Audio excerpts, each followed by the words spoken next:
तो आपको बता दें कि सरायकेला में जो विमान लापता हुआ था और लापता विमान के पायलट का शव बरामद हुआ है। आपको बता दें कि चांडिल डैम से इस शव को बरामद किया गया है, जहां पर आपको बता दें कि विमान के दोनों पायलट का शव बरामद हो चुका है। तो आपको बता दें कि मंगलवार को दोपहर 12 बजे के बाद एक विमान आपको बता दें कि सोनारी एयरपोर्ट से उड़ान भरा था, जिसके बाद चंद मिनटों के बाद ही वो विमान गायब हो गया था। जिसके बाद ट्रेस करने के बाद पता चला था कि पहली दफा पता चला था कि वो दलमा फोर्ट में है।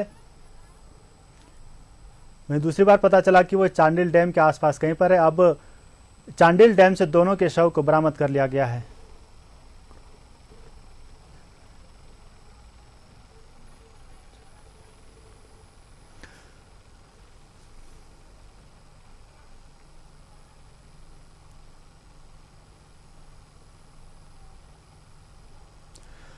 तो इस खबर पर ज्यादा जानकारी लेंगे। हमारे साथ जमशेदपुर से सहयोगी प्रभात लाइन पर जुड़ चुके हैं, उनका रुख करना चाहेंगे। प्रभात, देखिए जिस तरीके से मंगलवार को सोनारी के एयरपोर्ट से एक जैसा कि विमान लापता हो गया था, वहां से उड़ान भरी थी, जिसके चंद मिनटों के बाद भी वो गायब हो गया था। अब उसके तीसरे दिन यानी कि गुरुवार को जो पायलट थे, एक पायलट है, एक को पायलट थे, दोनों का शव बरामद हो गया। क्या कुछ है इसको लेकर पूरी जानकारी? बिल्कुल आकाश, देखिए मंगलवार को 10:30 बजे के आसपास सोनारी एयरपोर्ट से अल्केमिस्ट एविएशन का सेस्ना 125 जो ट्रेनी प्लेन था वो उड़ान भरा था। उसके आधे घंटे के बाद से एटीएस से उसका संपर्क टूट गया था और उसके बाद प्लेन कहां गायब हो गया किसी को पता नहीं था। लेकिन परसों अगर हम बात करें कि परसों रात में सूचना मिली कि चांडिल डैम में गांव वालों ने देखा कि प्लेन को गिरते हुए, उसके बाद फिर रेस्क्यू ऑपरेशन चलाया गया। एनडीआरएफ की टीम लगातार रेस्क्यू ऑपरेशन चला रही थी और आज सुबह में जो ट्रेनी पायलट है सुब्रजीत दत्ता का शव बरामद किया गांव वालों ने ही देखा था। और अभी 5 मिनट पहले जो कैप्टन जीत शत्रु अनंत है जो पायलट का ट्रेनिंग देते हैं, उनका 100 कल्याणपुर गांव जो चांडिल डैम के अंदर है, वो एक तरह से उसका नाम दिया जाता है, गांव का नाम है कल्याणपुर। गांव के पास में बॉडी को बरामद कर लिया गया है। और ये भी कयास लगाया जा रहा था, कल उनका एक जूता पानी में मिला था वही गांव के आसपास, तो ये लगाया जा रहा था कयास कि शायद वो कैप्टन का ही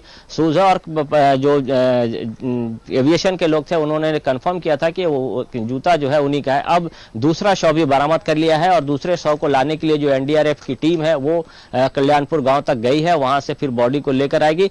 और जो नेवी की टीम पहुंची है आज दोपहर से, उसने ऑपरेशन चालू कर दिया है। नेवी की टीम लगातार जो चांडिल डैम का जो जलाशय है उसमें खोज रही है। और जो नेवी के जो लोग पहुंचे हैं, जो अफसर पहुंचे, उनके अनुसार जो प्लेन है, प्लेन का भी लोकेशन को भी लोकेट कर लिया गया है कि प्लेन किस जगह में जाकर फंसा। चूंकि ये चांडिल का डैम में कई ऐसे गांव है जो उसमें डूबा हुआ है। गांव उस वक्त बड़े बड़े पक्के मकान थे, वो मकान आज भी उस पानी के अंदर उसी तरीके से है, तो लोकेट कर लिया गया है। अब वो ये नेवी के जवान के द्वारा कल सुबह से फिर ऑपरेशन चलाया जाएगा और जो प्लेन है, जो ट्रेनी प्लेन है सेस्ना 125, उसे बाहर निकालने की प्रक्रिया शुरू की गई। लेकिन अब दूसरा बॉडी मिल गया है। प्रशासन के लोग यहाँ जो एम्बुलेंस है उसे यहाँ पर बुला लिया है और बॉडी अब आने में कम से कम आधे घंटे लगेगा, क्योंकि जो नदी का जो स्तर जो है, जो लोग बता रहे हैं गांव के आसपास के लोग हैं, कम से कम आधे घंटे से 45 मिनट लगेगा। चूंकि यहां से 10 से 15 किलोमीटर की दूरी पर जो कल्याणपुर गांव है जहां बॉडी बरामद किया गया है, वहां से लाने में लगे। जी आकाश, चलिए, काफी मशक्कत करनी पड़ी है। जहां तक बात करें एनडीआरएफ की बात कर ले या फिर नौसेना की बात कर ले, काफी मशक्कत करनी पड़ी है और काफी मशक्कत के बाद ही दोनों के शव को निकाल लिया गया। फिलहाल तमाम जानकारियां साझा करने के लिए आपका बहुत बहुत शुक्रिया प्रभात।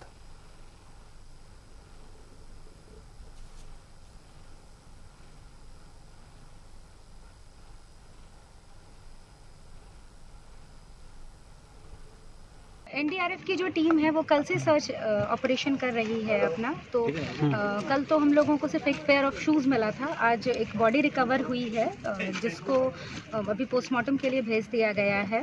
और नेवी की टीम भी आ गई है, क्योंकि एयरक्राफ्ट भी नहीं, हम लोग मतलब एयरक्राफ्ट का भी कुछ लोकेशन नहीं ट्रेस आउट हो पा रहा था। और सेकंड बॉडी के बारे में भी हम लोग को कोई, जो सेकंड को पायलट हैं उनके बारे में भी हम लोगों को कोई जानकारी नहीं मिल पा रही है।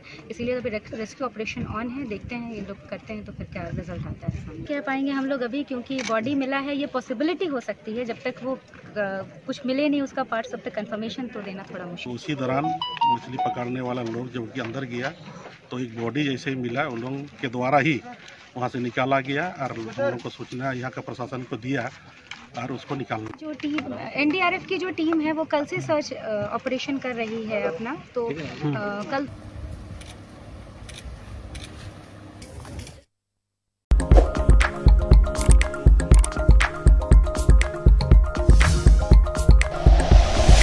Like and share videos, subscribe करें हमारा चैनल और प्रेस करें बेल आइकॉन। न्यूज़ 11 भारत, सच है तो दिखेगा।